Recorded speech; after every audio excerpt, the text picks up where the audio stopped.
The Indian Air Force is planning to expand its Rafale fighter jet fleet with 40 additional aircraft from France through a government-to-government deal. The proposed acquisition of 40 additional Rafales would bring Indian Air Force total fleet to 76 aircraft, equivalent to approximately 4 full squadrons. Ukraine has developed a new drone missile called BARS, capable of striking targets up to 800 kilometers away. According to BBC source, BARS is a private sector development and shares similar specifications with Peklo drone missile.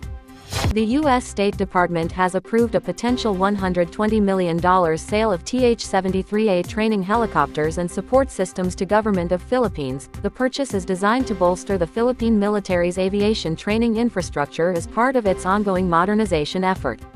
The U.S. Department of State approved a potential foreign military sale to Kingdom of Morocco involving 600 FIM-92K Stinger Block I surface-to-air missiles, with an estimated value of $825 million. The Stinger's fire-and-forget guidance system makes it suitable for mobile units that need to engage threats quickly without remaining exposed.